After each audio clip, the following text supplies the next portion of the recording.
Boa noite, irmãos. A graça e a paz do Senhor Jesus. Bom poder estar com os irmãos aqui nesse último dia do ano e a gente poder meditar um pouco mais na palavra de Deus, poder pensar sobre o que passou e sobre o que virá.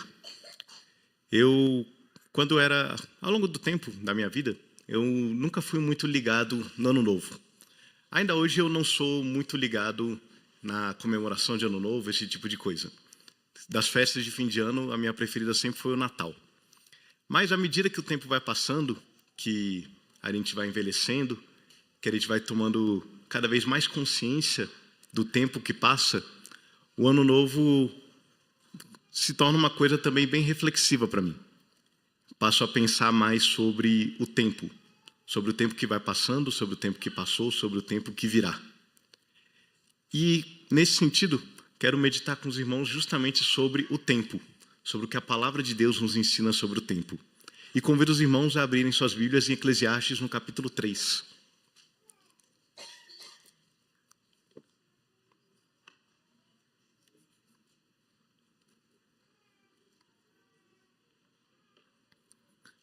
Eclesiastes, capítulo 3, nós leremos do verso 1 até o verso 8. Texto curto, muito conhecido também. Diz assim a palavra do Senhor: Tudo tem seu tempo determinado e há tempo para todo propósito debaixo do céu.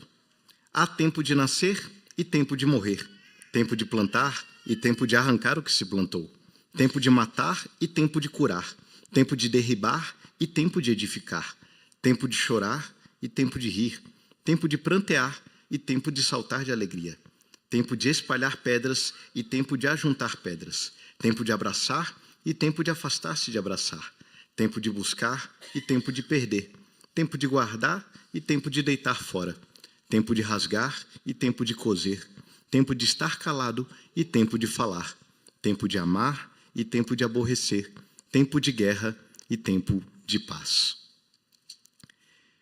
A famosa passagem sobre o tempo é uma daquelas passagens que até fora do meio cristão ela é conhecida. Tem músicas que retratam essa passagem. Uma música muito famosa é Turn, Turn, Turn, em inglês. Se alguém quiser ouvir depois, foi popularizada nos anos 60 por um grupo que não é cristão e que canta exatamente o texto da Bíblia. Porque pensar sobre o tempo é algo que atinge a todos nós em todo o tempo. E diante disso, começo perguntando: o que é o tempo? Como nós podemos definir o tempo? E eu gosto da resposta de Agostinho. Agostinho, nas suas Confissões, ele diz: o que é o tempo? Quando ninguém me pergunta, eu sei.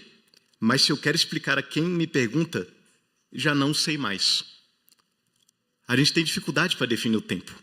O tempo é algo fascinante. A gente fala dele o tempo todo. Olha aí, tempo, tempo, tempo. Tempo é algo que nós dizemos que perdemos. Estamos perdendo tempo. Mas alguma vez ele já foi nosso? Dizemos que não temos tempo. Eu estou sem tempo. Mas o tempo está lá, o tempo todo. A gente que muitas vezes não sabe lidar com ele. Como nós lidamos com o tempo? Em que nós gastamos o nosso tempo? Como nós contamos o nosso tempo?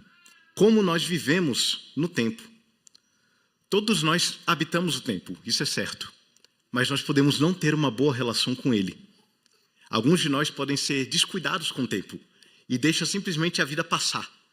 E não se atenta para aquilo que virá, não se atenta nem para aquilo que está vivendo. E o tempo vai passando. Somos relapsos com relação ao tempo. Por outro lado, alguns de nós podem ser super conscientes do tempo e ter tanto apego ao tempo que quer, de alguma forma, tentar controlá-lo, controlar cada minuto, cada segundo, cada hora, cada momento. Mas nos dois casos, isso demonstra uma relação equivocada nossa com o tempo. Em alguns momentos, nós gostaríamos que o tempo passasse mais devagar. Em alguns momentos, a gente queria que ele durasse bastante. Crianças, quando vocês estão brincando e o pai de vocês chama vocês para ir embora, você fala, mas já? E o seu pai fala, você tem 5 horas. A percepção do tempo é diferente. Ou então, nós queríamos que o tempo passasse mais rápido. Alguma atividade que a gente já não gosta muito. Alguma atividade que a gente queria, ou alguma fase da vida que a gente queria que passasse mais rápido. São desejos reais do nosso coração, muitas vezes até legítimos, mas ainda assim podem estar mostrando que tem alguma coisa equivocada no nosso coração. Nós precisamos ter consciência do tempo, para nós não sermos tragados pela sua imprevisibilidade. Ao mesmo tempo, nós precisamos ter fé em Deus, para que a gente possa descansar diante da nossa impotência perante o tempo. E essa consciência do tempo é algo que vem em diferentes momentos para cada um de nós. Nós podemos às vezes, demorar para ter consciência do tempo. Alguns falam que só quando chegam mais perto da velhice percebem o tempo. Outros já percebem mais novo, como o tempo nos atinge. Eu lembro que para mim foi quando eu ainda era criança. Eu devia ter por volta de 9 ou 10 anos, e num momento bem difícil da minha infância, eu lembro até hoje, eu lembro que eu estava no quarto e eu estava chorando.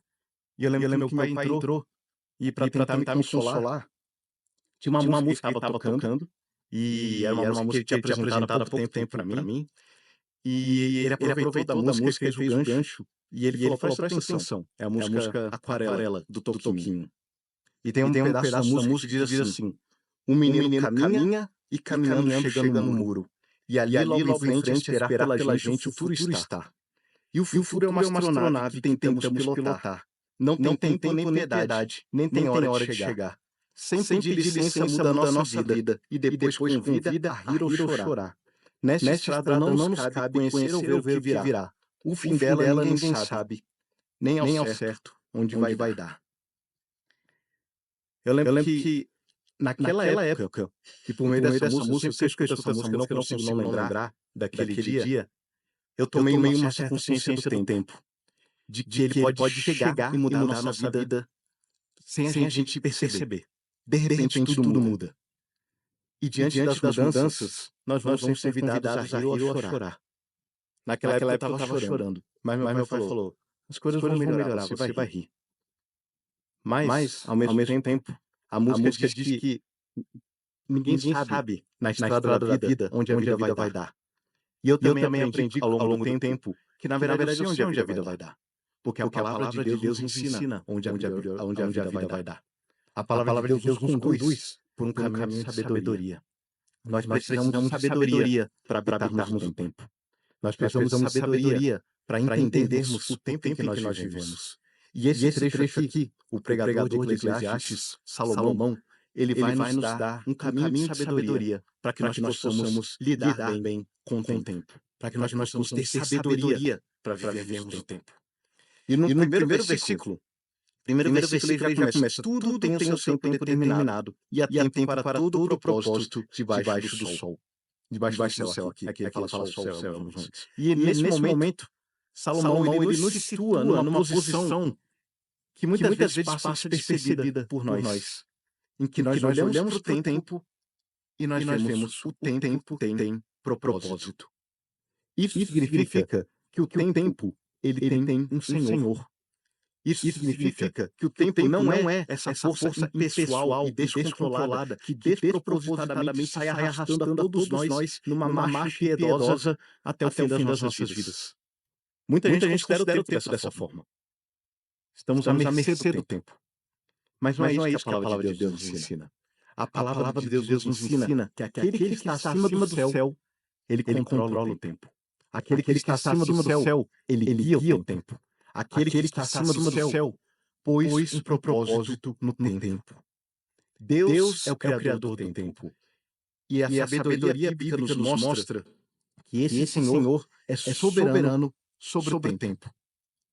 Desde o começo das Escrituras, a palavra de Deus vai nos mostrar como Deus é o Senhor do tempo. Nós lemos, por exemplo, em Gênesis capítulo 1, verso 1. No princípio criou Deus os céus e a terra. E a forma como Deus criou o mundo vai nos mostrar que o tempo faz parte da criação dele. O mundo foi criado em 7 dias. Em cada dia Deus fez uma coisa diferente. Em cada dia Deus fez algo. Ele criou a luz e separou a luz das trevas. Ele fez os mares e separou o mar da terra. Ele fez a terra reverdecer, árvores crescerem. Encheu a terra de animais e criou o ser humano. E deu ao ser humano um dia ainda para descansar. Deus santificou o tempo desde o início. E a ordem da criação vai nos mostrar que o tempo, que tudo tem um tempo, tudo tem uma ordem, tudo tem um ritmo, tudo tem um propósito. Já pararam para pensar porque Deus não falou simplesmente haja tudo e houve tudo? Mas Deus criou uma coisa de cada vez. E Ele ordenou a nossa vida da mesma forma. Nós vivemos uma coisa de cada vez. Não teria como Deus colocar os peixes se antes não tivesse o mar. Não teria como Deus pôr os animais na terra se antes não tivesse a terra. Não teria como Deus pôr o homem e a mulher para governarem sobre o mundo se não houvesse um mundo para ser governado. Deus vai mostrando que existe uma ordem e que Ele é soberano sobre essa ordem. Ele é soberano sobre os ritmos da nossa vida. Ele é soberano sobre os ritmos do mundo. O mundo não corre ao acaso. O mundo segue uma ordem, o propósito definido por Deus em todo o tempo. Já pararam para pensar como a gravidez poderia ser uma coisa muito mais rápida, mas Deus colocou esse período de quase 10 meses em que homem e mulher precisam esperar, sobretudo a mulher, porque o primeiro trimestre é ruim, o segundo trimestre é um pouco melhor, o terceiro trimestre dura 6 meses e não 3. Mas a noção do tempo vai variando. Mas foi Deus que estabeleceu dessa forma. Foi Deus que colocou uma ordem assim. E existe um propósito em tudo. E Deus mostra que Ele é soberano sobre tudo. As Escrituras reafirmam constantemente que Deus não está sujeito ao tempo, mas sim o contrário. O tempo está sujeito a Deus. Salmo 90, verso 4 vai dizer: pois 1000 anos aos teus olhos são como o dia de ontem, que se foi, e como a vigília da noite. Reverberando essa ideia, em 2 Pedro, o apóstolo vai dizer: há todavia uma coisa, amados, que não deveis esquecer, que para o Senhor um dia é como 1000 anos, e 1000 anos como um dia. Não retarda o Senhor a sua promessa, como alguns julgam demorada. Pelo contrário, Ele é longânimo para convosco, não querendo que nenhum pereça, senão que todos cheguem ao arrependimento. Deus é paciente. E Ele pode ser muito mais paciente que nós, porque Ele está fora do tempo. 1000 anos é um dia é 1000 anos, ontem é hoje, amanhã é depois de amanhã. Deus vê tudo ao mesmo tempo agora. Deus tem todo o tempo do mundo. E o pregador, ele nos situa diante dessa realidade de que Deus é soberano sobre o tempo. Nós precisamos entender isso, que o nosso mundo, ele não é um mundo desordenado, caminhando numa marcha desordenada.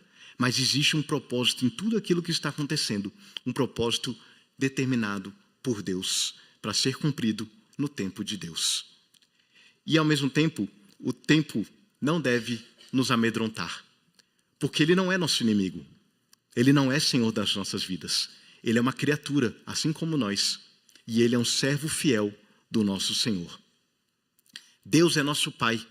E na sua ordenação do tempo, Ele ordena o tempo para o nosso bem. Nós lemos no começo, todas as coisas cooperam para o bem daqueles que amam a Deus, daqueles que foram chamados segundo o seu propósito. Inclusive a ordem do tempo. Inclusive as estações do tempo. O pregador nos mostra que nós não estamos à mercê do tempo. Antes, nós estamos debaixo da soberania de Deus e vivemos no tempo que Ele estabeleceu para nós. Termos consciência da soberania de Deus sobre o tempo é o primeiro aspecto que nós temos que nos apropriar para que nós possamos viver com sabedoria no tempo. E o pregador, ele vai continuar aqui. E ele faz esse, então, belo poema, que, como eu já ressaltei, é um poema muito conhecido.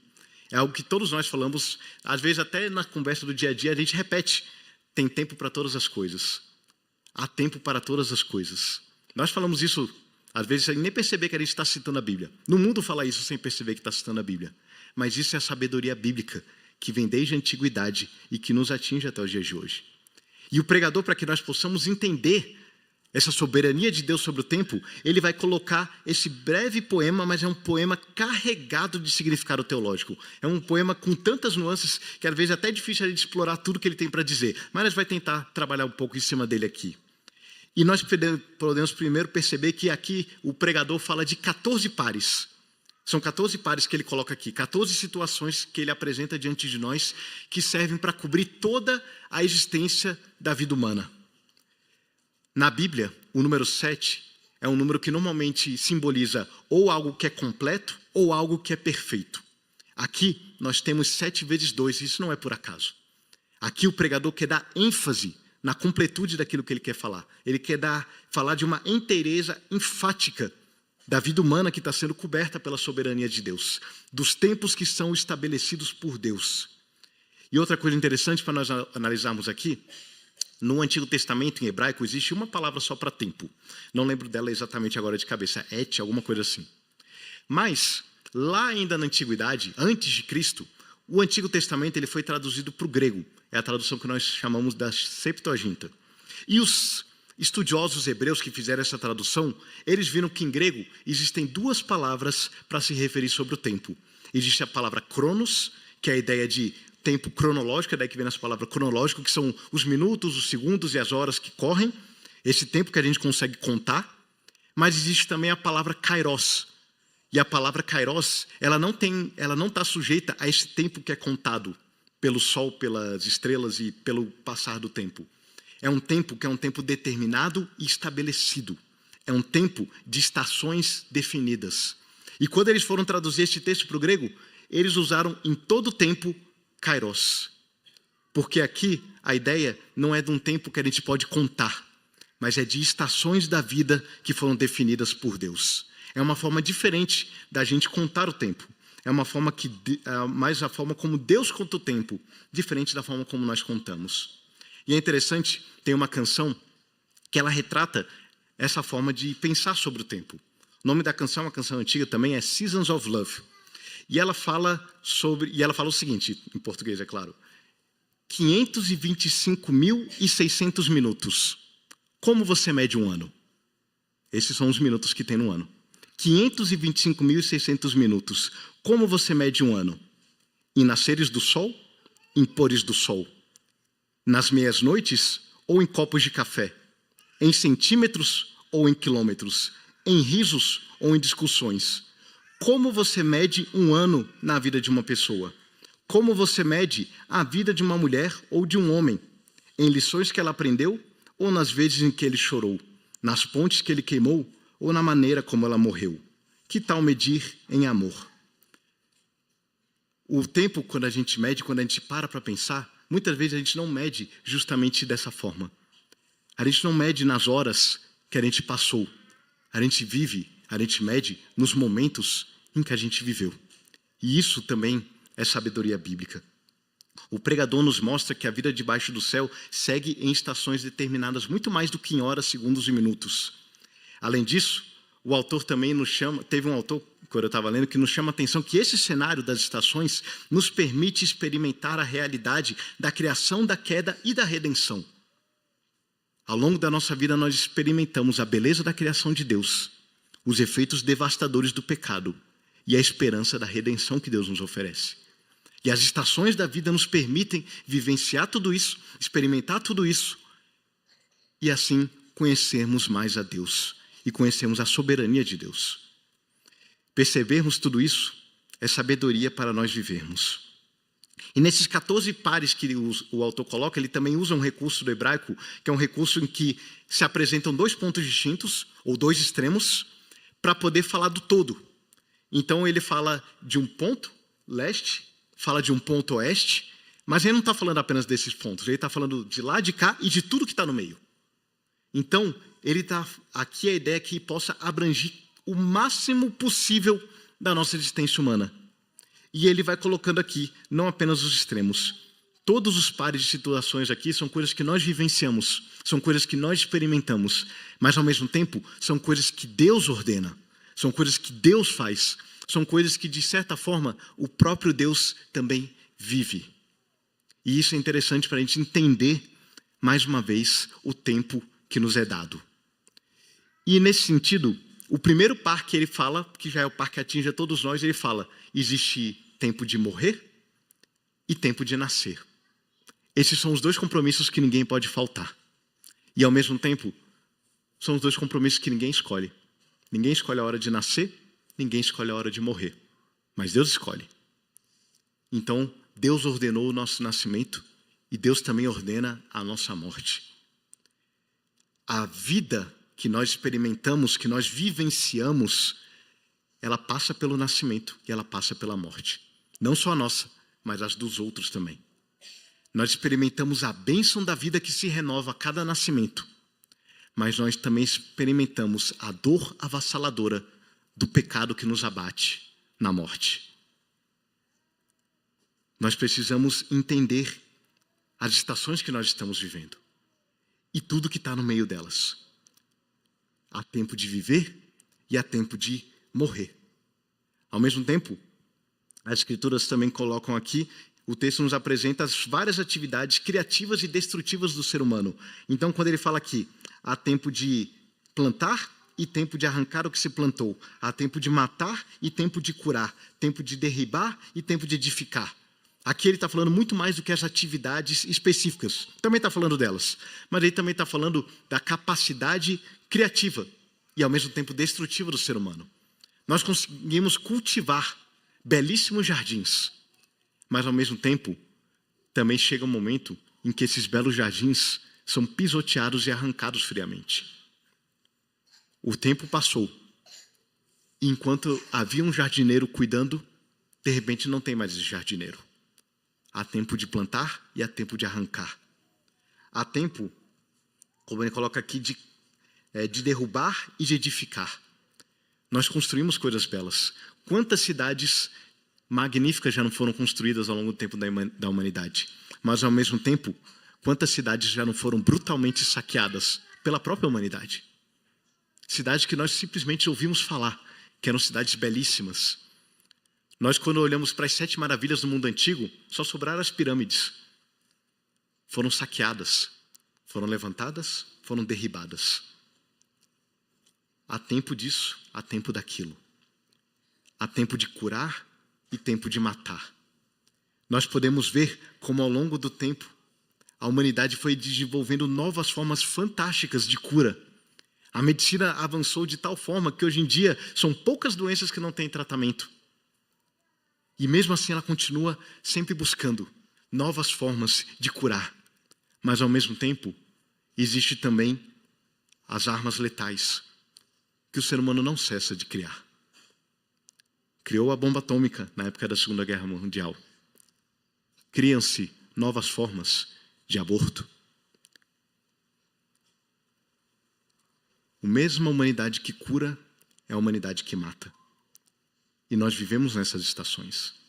O ser humano tem uma capacidade criativa gloriosa, mas uma capacidade de destruir também terrível.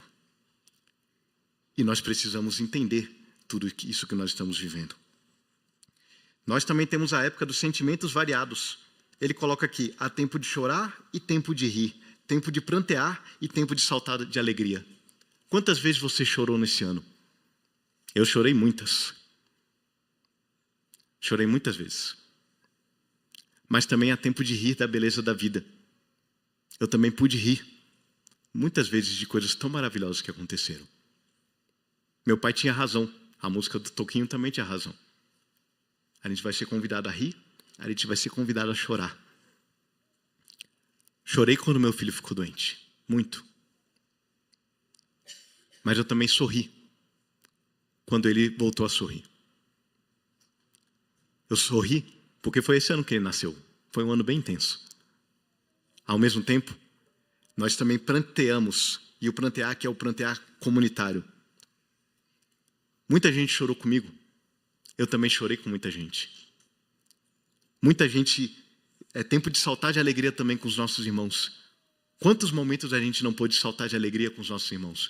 Quantos momentos a gente não pôde desfrutar de uma alegria que a gente nem consegue expressar no nosso coração? Aqueles momentos que enchem o nosso coração. Aqueles momentos que a gente só ri. E a gente salta de alegria. E a gente salta de alegria com o nosso irmão. Esse ano eu pude ver irmãos que conseguiram emprego. E eu pude saltar de alegria com eles. Esse ano, para vocês terem uma ideia, estava ontem contando com a Thalita, nasceram 14 bebês na nossa igreja. E é motivo de saltar de alegria. Ano que vem, nas minhas contas, tem mais uns 5 para nascer. Ao mesmo tempo, alguns irmãos perderam pessoas. Mães, pais, irmãos, avós. Minha sogra perdeu a mãe dela esse ano. E a gente pôde chorar com ela. Mas Há tempos. Há tempos e todos nós precisamos viver cada um desses momentos. Há tempo para todas as coisas. Há tempos também que amizades são construídas e, ao mesmo tempo, estações em que elas são desfeitas, quando ele diz aqui: tempo de espalhar pedras e tempo de ajuntar pedras. Aqui, pesquisando, a maioria entende que isso é um sinal de amizade. Ajuntou as pedras, sinal de inimizade. Espalhei as pedras. Tempo de abraçar e tempo de deixar de abraçar. E aqui a gente sente mais uma vez as bênçãos da criação de Deus, que nos criou para viver em comunidade, nos criou para nos relacionarmos, mas ao mesmo tempo os efeitos do pecado, em que nós rompemos relações. Quantos amigos nós já não fizemos ao longo da nossa vida, mas ao mesmo tempo quantas amizades foram desfeitas por causa do pecado. E isso vai continuar acontecendo em todo o tempo. Ao mesmo tempo, não simplesmente por isso, mas ao mesmo tempo por causa da distância. Muitas vezes nós vivemos próximo a pessoas queridas, mas chega um tempo em que esse abraço vai se deixar de abraçar, porque a pessoa vai para longe. E essa estação faz parte da vida, muitas vezes é dolorido. É dolorido. Mas faz parte. Faz parte, às vezes, ver o filho casar e ir embora para outra cidade. Mas acontece. O filho passar no vestibular e estudar em outra cidade. Mas faz parte. Ao mesmo tempo, a alegria do reencontro quando volta. E a gente pode abraçar de novo. Há tempo de abraçar e tempo de deixar de abraçar. E a gente vai vivenciando tudo isso ao mesmo tempo. O texto também vai dizer que há tempo de buscar e tempo de perder. Tempo de guardar e tempo de deitar fora. Nós trabalhamos. Nós buscamos, nós crescemos e juntamos um patrimônio. Isso também faz parte. A gente vai juntando, a gente vai construindo, mas ao mesmo tempo pode acontecer um momento em que simplesmente tudo se esvai e a gente perde tudo. Às vezes nem era muita coisa, mas era o que a gente tinha. Às vezes foi um grande patrimônio, e nem foi na nossa geração, mas foi na geração seguinte.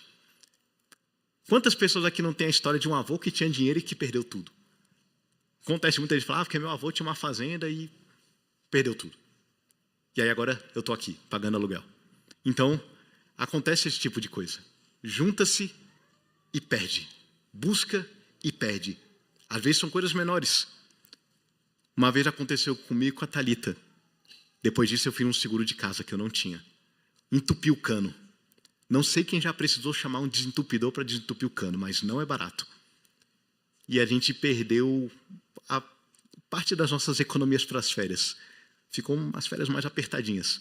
Mas Deus nos deu dinheiro para resolver o problema, porque senão o cano estava entupido até hoje.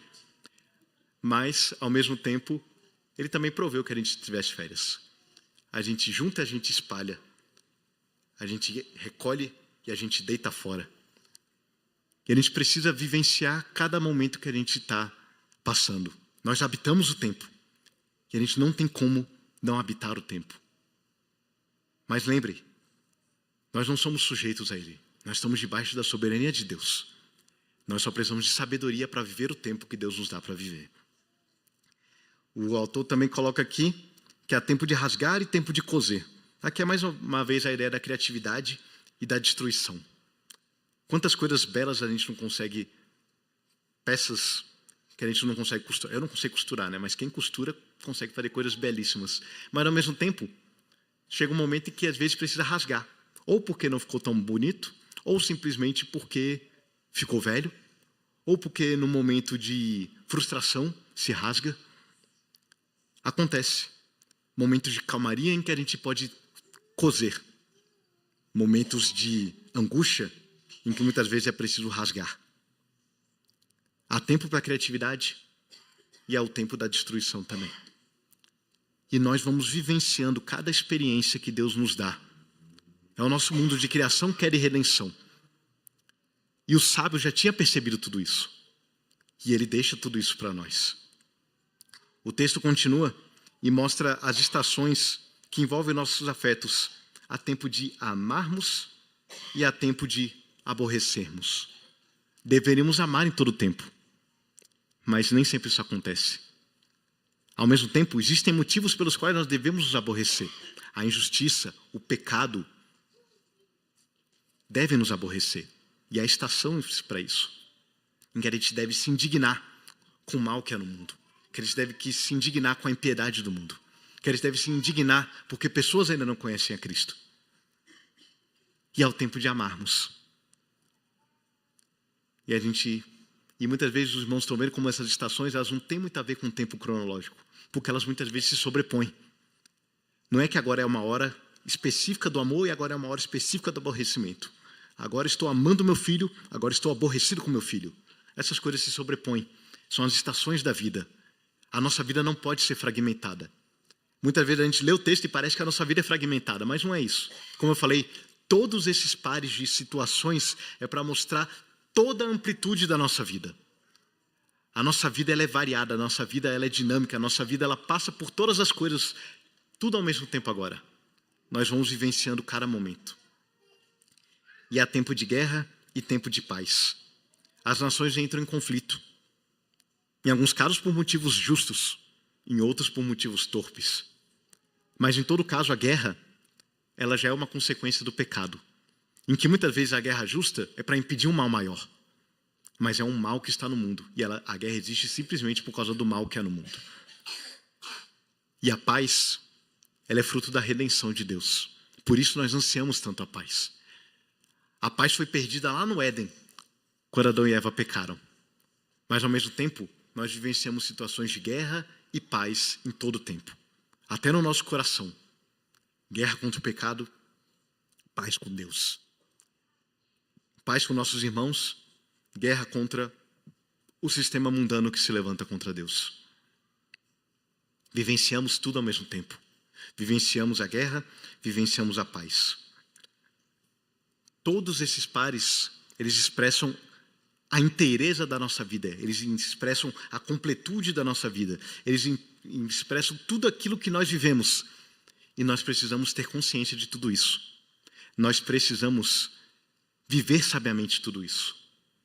Mas muitas vezes, a gente não quer viver.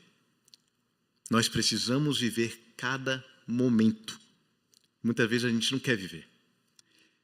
A gente às vezes fala que entender essa realidade não significa que a gente está vivendo apropriadamente, com sabedoria. Muitas vezes a gente fala que a gente quer apressar o tempo ou que a gente quer atrasar o tempo, que nem a gente já falou no começo. E tem alguns filmes que retratam essa realidade. Tem um filme interessante, filme antigo já, 30 anos para trás aí, assisti outro dia com a Thalita. O nome é Feitiço do Tempo. Talvez alguns conheçam aí. E a história é muito interessante, porque ela retrata um homem extremamente vaidoso, arrogante, impaciente e rude com as pessoas. E ele é um repórter. Ele é um repórter que aspira grandes coisas. Ele aspira a crescer na carreira, ele aspira ir para um canal maior, ele aspira a todo tipo de coisa. Mas todo ano ele é designado para cobrir um evento que ele detesta, que é um evento lá nos Estados Unidos, que é o Dia da Marmota, em que tem uma tradição numa pequena cidade lá do interior dos Estados Unidos. Então pensa, ele é da cidade grande, tem que ir para o interior cobrir um evento que diz respeito a uma marmota. A marmota é aquele bichinho assim, parece tipo uma topeira, um castorzinho assim, desse tamanho. E o evento é o seguinte, em determinado dia do inverno, 2 de fevereiro, tem uma marmota que fica guardada o ano todo, guardada assim, mora lá na casinha dele. E a tradição diz o seguinte, que a marmota, quando ela sai da toca, se ela olhar para a própria sombra, o inverno vai durar mais 6 semanas. Senão, a primavera vai chegar mais cedo, se ele não olhar para a própria sombra. Então, pensa no repórter ter que cobrir esse tipo de coisa. Ele... é engraçado, né? Algumas reportagens que a gente vê por aí, né? Alguém já deve ter lido a notícia assim, tipo... Tem uma que eu nunca me esqueci. Caetano Veloso é visto andando no Leblon. E o repórter fez uma reportagem sobre isso. Nada de relevante, nada de interessante, simplesmente Caetano Veloso andando no Leblon. A ideia é mais ou menos essa, né? Uma coisa que para aquele repórter era totalmente inútil, mas ele tinha que ir até lá. E ele vai para a cidadezinha, acorda de manhã cedo, faz a reportagem, bem mal feita, porque ele detestava aquilo, e na hora de ir embora começa uma grande nevasca. E ele não consegue ir embora da cidade, nem a sua equipe. Então ele termina lá o dia chateado e tudo mais, mas tudo bem, vou dormir, amanhã é um novo dia. E aí que o filme fica interessante. Quando ele acorda no outro dia, é o mesmo dia, 2 de fevereiro. E tudo acontece exatamente da mesma forma. Ele começa a... Claro, no primeiro dia ele já acha tudo muito estranho. Ele dorme e quando ele acorda, é o mesmo dia de novo. E isso começa a acontecer repetidas vezes. E ele é obrigado a viver o mesmo dia todos os dias. No começo ele começa a surtar e ele pensa, como é que eu vou viver o mesmo dia todos os dias? E ele lembra, teve um dia maravilhoso que eu vivi nas praias do Caribe e tudo mais. Por que eu não podia viver esse dia todo dia? Porque eu tenho que viver todo dia esse dia da marmota. E aí, nisso que ele está tentando decifrar o que ele vai fazer da vida dele, que agora é viver o dia da marmota, ele então começa a se aproveitar. Já que eu sei tudo o que vai acontecer, eu vou me aproveitar. E ele resolve se aproveitar das pessoas, resolve se aproveitar de dinheiro, resolve se aproveitar, mas em algum momento ele começa a cansar disso. Ele começa a cansar. Ele fez tudo o que ele podia fazer, ainda de forma egoísta. Mas ele cansa.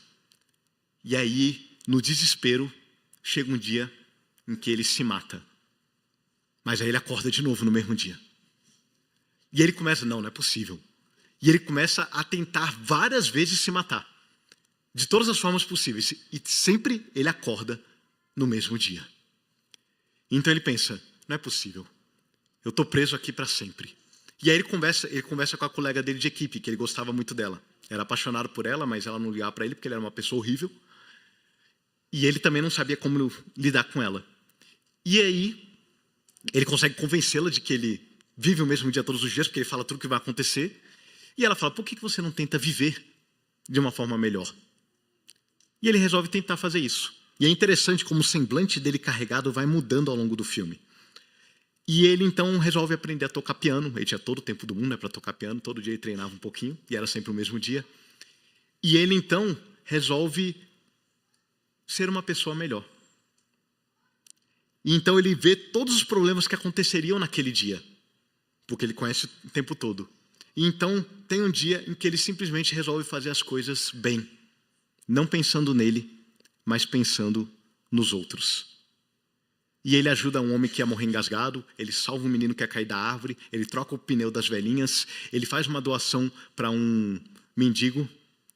Inclusive essa parte do mendigo é muito interessante porque era o dia da morte do mendigo. Ele tentou salvar a vida do mendigo várias vezes naquele dia, mas era o dia da morte dele. E ele entende, eu não posso lutar contra o tempo. Mas ele resolve fazer tudo o que ele pode fazer por todas as pessoas. E ele se torna amado pelas pessoas em um dia, porque para as pessoas era um dia só.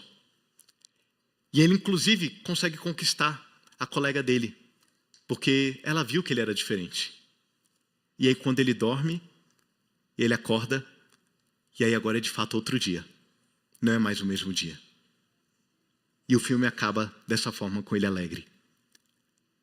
Mas o que é interessante do filme é que mostra de um homem que não sabia aproveitar o seu tempo.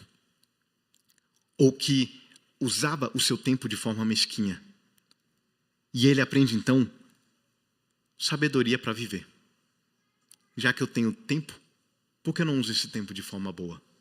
Por que eu não uso esse tempo de forma produtiva? Por que eu não uso esse tempo em favor dos outros? Nós precisamos viver o tempo. Porque, diferentemente do filme, a gente não vai viver o mesmo dia todos os dias. O tempo que a gente tem é agora. E a gente precisa viver o agora. A gente precisa sabiamente viver o agora. Porque muitas vezes a gente quer acelerar ou frear as coisas. Pode não ser o mais agradável. Pode não ser o mais desejável. Mas nós precisamos vivenciar tudo aquilo que nós temos para viver. Tudo. Não adianta tentar fugir. Que nem no filme que ele fica preso. Não tem como fugir? Não tem como fugir. A gente tem que viver tudo aquilo que a gente tem para viver. Muitas vezes a gente vai querer acelerar ou frear as coisas. A gente não pode acelerar o nosso luto. Ele é importante. A gente precisa viver o nosso luto quando ele chega. A gente não pode retardar o crescimento dos nossos filhos. Às vezes a gente queria, ter mais tempo com eles. Mas a gente precisa amadurecer. Às vezes a gente quer acelerar algumas fases que são difíceis. Fase de estudo para vestibular, fase de escola. Muitas vezes as crianças, eu lembro como escola, a gente sempre, poxa, a escola podia acabar, podia me formar logo. E vai vir muita coisa depois disso. Crianças, Estudem, aproveitem. Esse é o momento de vocês estudarem. A gente queria pular a fase de estudar para concurso. A gente queria pular a fase de estudar para vestibular. A gente queria pular a fase da faculdade. Se depender de nós, a gente vai sempre pulando as coisas, né? Em alguns casos, né? Mas a gente tem que passar por cada um desses momentos. A gente não pode acelerar tudo isso. A gente queria acelerar a fase que a criança não dorme bem, para chegar logo na fase que ela está dormindo. Mas a gente precisa passar por essa fase. Muitas vezes a gente queria acelerar a fase da doença. A gente queria que a doença passasse rápido. A gente vê uma pessoa querida, às vezes nem a gente, é uma pessoa querida. A gente vê a pessoa querida doente, e a gente pensava, podia passar logo. Podia acabar logo. Mas a gente precisa viver cada um desses dias. A gente também, ao mesmo tempo, não consegue desacelerar as coisas. A gente não consegue desacelerar as nossas férias. Às vezes a gente queria que as férias durassem tanto, que algumas viagens durassem tanto. São momentos maravilhosos que a gente vive muitas vezes em família, que a gente se alegra, enche o nosso coração e a gente fica com aquilo guardado no coração, na memória. Momentos de vibração, momentos de euforia, momentos que a gente pensava, isso daqui podia durar para sempre. Esse ano, que nem eu falei, teve muito momento de choro, mas teve momento de alegria também. Eu e minha família de férias, a gente viajou para Natal. E quando a gente foi embora, o Martim foi embora chorando. Ficou chorando uns 2 dias porque foi embora. Ele queria que durasse para sempre. Segundo ele, é o lugar mais lindo do mundo. Até hoje ele fala, pergunta para ele qual é o lugar mais lindo do mundo. Ele vai falar, é Natal. E ele queria que durasse para sempre. A gente muitas vezes quer isso. Quantas vezes a gente não vive momentos na presença de Deus que a gente pensava podia durar para sempre. Na minha época de adolescente, eu ia muito para retiro. E a gente tinha uma coisa que a gente falava, minha vida podia ser um retiro, porque eram momentos tão gostosos, tão preciosos. Minha vida podia ser um louvorzão. A gente queria que durasse para sempre. Mas não tem como a gente fazer as coisas durarem mais do que elas devem durar. E às vezes a gente só queria que o tempo parasse. A gente lembra de algum momento especial, às vezes com o filho, com o cônjuge. Falando agora, provavelmente vocês estão lembrando de alguma coisa. Alguma saída muito especial, alguma viagem muito importante, que você só queria poder voltar para lá e viver tudo aquilo de novo. Mas Deus já te deu a oportunidade de viver. Agora Ele está te dando outra oportunidade de viver outra coisa. E nós precisamos dessa sabedoria. Às vezes, a gente queria prolongar a vida de pessoas que a gente ama. Prolongar a vida dos pais, prolongar a vida dos avós. Mas nós não pode prolongar. Nós não pode retardar. Porque está tudo dentro do tempo de Deus. E a gente precisa viver sabiamente tudo aquilo que Ele nos dá para viver. E a gente tem que viver isso na perspectiva de que Deus é soberano. E de que nada fugiu do seu controle. Mas tudo foi ordenado por Ele. E nós temos que viver nessa perspectiva também sabendo que o próprio Senhor Jesus viveu o tempo conforme determinado pelo Pai. Quando nós olhamos para Jesus, nós vemos que Ele viveu essa sabedoria. Jesus veio ao mundo, diz Gálatas 4:4, na plenitude dos tempos. Ou seja, por que Jesus não veio logo que Adão e Eva pecaram? Por que Jesus não veio hoje? Por que Jesus veio na época que Ele veio? Porque era a plenitude dos tempos. Era o momento em que Deus havia planejado para que Jesus viesse. Jesus só veio quando Deus queria que Ele viesse. No tempo planejado pelo Pai. Ao mesmo tempo, Jesus não veio como um adulto.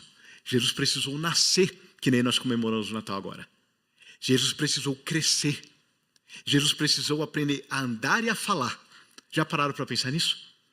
Que o Deus Criador se encarnou em Cristo Jesus, o Deus Filho, e ele que criou a fala, precisou aprender a falar.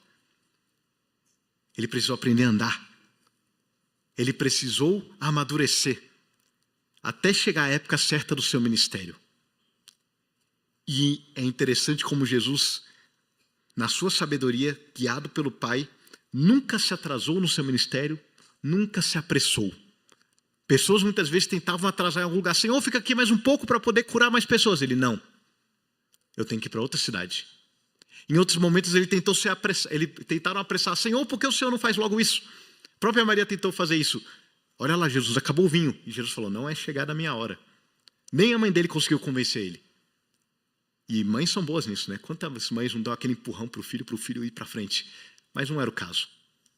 Jesus sempre falou, não é chegada a minha hora, ou é chegada a minha hora. Jesus teve misericórdia quando precisou ter misericórdia. Teve misericórdia de um leproso. Tocou nele e o curou. Teve misericórdia da mulher com fluxo de sangue. Parou para dar atenção a ela. Teve misericórdia de Jairo. Ressuscitou a sua filha no tempo devido. Jesus fez amigos. Jesus afastou inimigos. Jesus orou. Jesus comeu. Jesus festejou. Jesus se alegrou. Jesus viveu essas estações. Mas Jesus também cirou. Cirou contra os vendilhões do tempo. Veio o tempo de se aborrecer. E Jesus também lamentou pela dureza de coração de Jerusalém. Jesus também chorou quando Lázaro morreu. Jesus viveu todas as estações com sabedoria. Jesus viveu a vida que muitas vezes a gente não quer viver. Jesus amou, perdoou, ensinou, pregou. Tudo no tempo devido de Deus. E a sabedoria foi aquilo que guiou Jesus em todo o tempo. A sabedoria para habitar o tempo. Jesus venceu a guerra contra o pecado. Houve guerra para Jesus. E Jesus atendeu ao compromisso da morte. Por mim e por você. Que ele veio para isso. E agora nós podemos desfrutar da ansiada paz que nós tanto almejávamos. Mas Jesus nos mostra uma coisa que o pregador não imaginava. O pregador havia achado que ele havia coberto toda a realidade da existência humana. E de fato, com aquilo que ele sabia, ele havia coberto. Mas Jesus inaugurou um novo tempo. Jesus inaugurou o tempo da ressurreição. Antes era tempo de nascer e tempo de morrer e acabou. Mas agora com Jesus a vida eterna. Agora com Jesus a ressurreição. Agora com Jesus, aquele que crê nele, ainda que morra, viverá. Jesus inaugurou um novo tempo para nós. E nós precisamos viver com sabedoria, aguardando esse tempo. Nós já experimentamos a ressurreição hoje. Mas nós ainda vamos experimentar a ressurreição futura. Quando o Senhor Jesus vier mais uma vez a esse mundo. E diante disso, nós precisamos dessa sabedoria. Há um tempo para todo propósito debaixo do céu. Mas o tempo de seguir a Cristo e de pregar o seu evangelho urge em todo o tempo. Como eu falei, ele se sobrepõe a todos os outros. Jesus nos chama para segui-lo hoje. Se você quer ter sabedoria para viver o tempo, precisa seguir a Cristo hoje. Precisa se entregar a Ele hoje. Precisa se apegar a Ele hoje. O tempo é agora. E Ele nos chama para vivermos para Ele agora. Ele nos chama para proclamarmos o seu evangelho agora. O tempo é agora. E o tempo urge sobre nós. Precisamos de sabedoria para viver o tempo. Nós precisamos habitar o tempo com sabedoria. Nós precisamos desfrutar de cada beleza da experiência da vida que Deus nos dá. Desfrute de cada uma delas. Desfrute dos tempos que você tem em família. Desfrute dos seus filhos enquanto são pequenos. Desfrute dos seus filhos quando eles cresceram. Desfrute da sua família quando ela está perto. Aproveite a oportunidade que você tem de pregar o evangelho. Aproveite a igreja na qual você está inserido. Aproveite cada momento apegado a Cristo Jesus. Porque em Cristo Jesus nós temos sentido para a vida. A vida faz sentido em Cristo. Porque Ele nos deu uma nova vida. Uma vida que vale a pena ser vivida. Sem Cristo não vale a pena viver. Sem Cristo, parece que realmente a gente vira refém do tempo. Mas em Cristo, o tempo é nosso amigo. E nós podemos vivê-lo da melhor forma possível. Tem uma canção do Projeto Sola que acho que eles sintetizam bem essa ideia.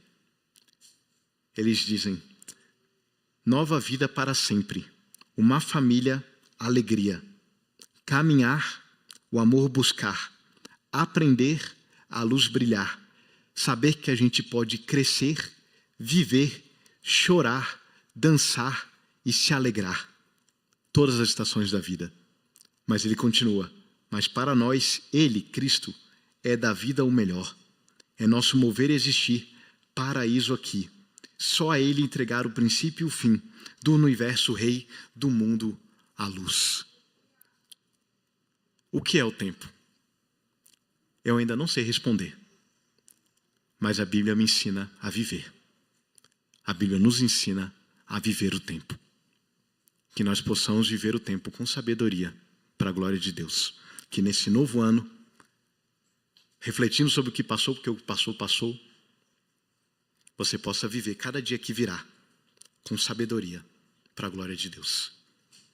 Aproveitando o tempo, em cada momento. Que Deus nos abençoe. Vamos orar?